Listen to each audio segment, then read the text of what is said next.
What's up, guys? Hope y'all are having a great day today, just full of so much positivity and happiness, because today we are going to be talking about the newly announced Halo Campaign Evolved Remastered Anniversary Edition, which is yet another example of Microsoft doing the absolute bare minimum with one of their greatest franchises. Gaming.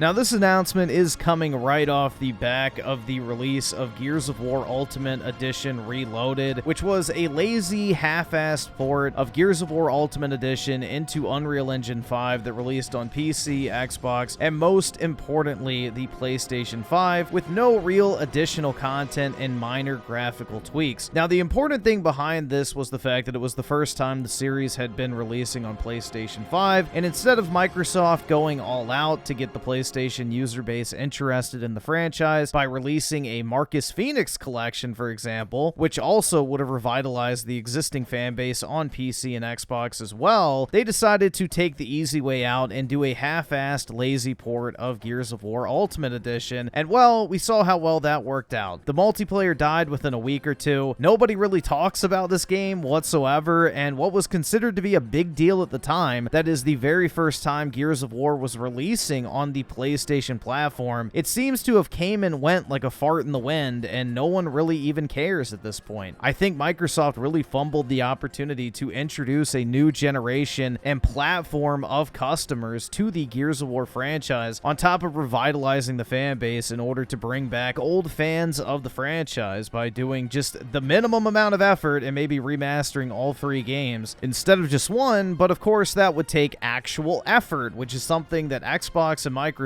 obviously seem very opposed to when it comes to the current state of their gaming lineup these days, because for whatever reason, Xbox and Microsoft seem determined to crash and burn the Xbox brand as quickly as possible, maybe to stop the bleeding. I'm not entirely sure, but to the surprise of no one, including yours truly, Gears of War Ultimate Edition Reloaded absolutely did nothing to further the standing of this franchise to any significant degree, and well, it seems like Microsoft has learned absolutely nothing from that entire turn of events, because they are once again weaponizing nostalgia in a blatant cash grab to milk another once legendary but now dead franchise, and this time on the chopping block, it happens to be Halo Combat Evolved.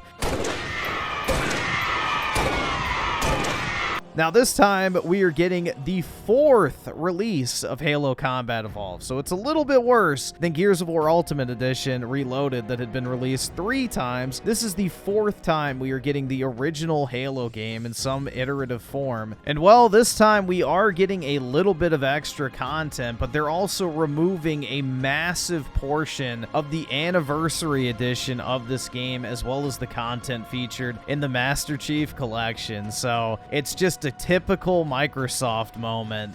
Gaming.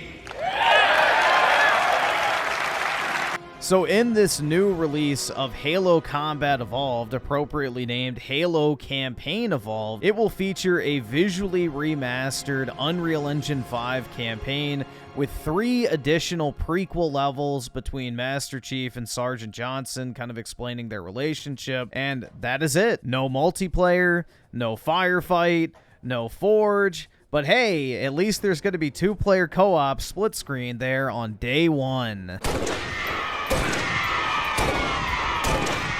But in addition to that, there are some minor gameplay tweaks I did notice. Now, of course, this is a very contentious issue and a large portion, emphasis on the large, of the Halo community when it comes to the ability for Master Chief to sprint, because now they can no longer relate to him. But yes, you will be able to sprint in the Halo Combat Evolved campaign for the very first time. On top of that, it does appear that they did nerf the Magnum. It no longer one-shots the Hunters, which I did notice in the gameplay they showed off. And on top of that, they did reduce the AR's magazine from 60 to 32 to be more in line with the other Halo games in the franchise, which I don't really know why that was a necessary change. Maybe they're just recycling assets and it was an accident. I have no fucking clue, but overall, that's really the main differences aside from the soulless art style that I spotted. Now, you might be asking yourself, why is this even necessary when the Master Chief Collection exists? Couldn't they just add this mode to the Master Chief Collection and charge for it like they did with Halo Reach or ODST for like 5 or 10 extra bucks? Why not just port that whole collection of games over to the PlayStation 5 instead